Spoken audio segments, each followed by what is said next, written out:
Alors, on se trouve en direct je pense toujours au camping des voltigeurs, mais c'est le parc des voltigeurs. C'est la première édition ici même à Drummondville. Et puis, on sait que c'était l'exposition de Saint-David de Yamaska auparavant, qui maintenant a changé d'endroit.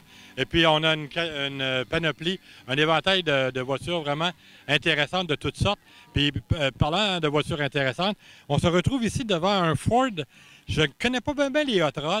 Je pense que mon chum à côté va plus être en mesure de me dire quelle marque et quelle année.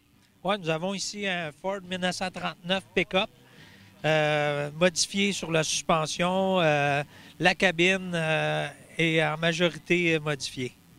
Alors, ben oui, c'est sûr que ça ne sortait pas comme ça, hein? Non, c'est ça. C'est à l'origine un camion, on pourrait dire, de fermier, si on peut dire, d'utilité commune à tous les jours, qui a été modifié par le temps maintenant, dans le style des années, je dirais 50, début 50. Oui, c'est vraiment un hot rod pure race. Voiture très intéressante. Vous l'avez modifié vous-même? Oui, monsieur, on a fait ça, moi et mon garçon. On a eu de l'aide un petit peu pour la carrosserie. Sinon, on a fait pas mal tout de par nous-mêmes avec des conseils d'amis et des recherches. C'était votre première ou vous aviez déjà tenté l'expérience avec un autre véhicule? Non, c'était notre première. Je suis parti sur un petit coup de tête un hiver en fouillant sur Internet.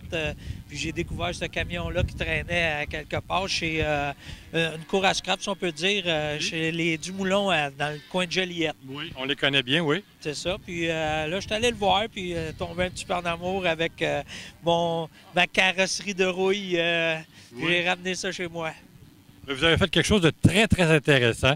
On voit, c'est du travail de moine, ça? Oh oui, on a travaillé comme des moines, même si je n'ai pas réussi à passer tous mes tests de curé, mais on a travaillé comme des moines, oui.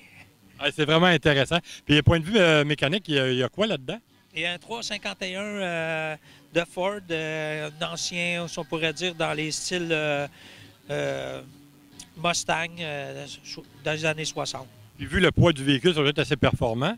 Oui, c'est quand même bien. Là. On n'est pas vraiment équipé pour faire de la grande vitesse ou de la compétition, mais on a un bon petit moteur qui est le fun et qui est plaisant à se promener. C'est vraiment intéressant, puis quoi être fier. Je vous remercie beaucoup de votre participation.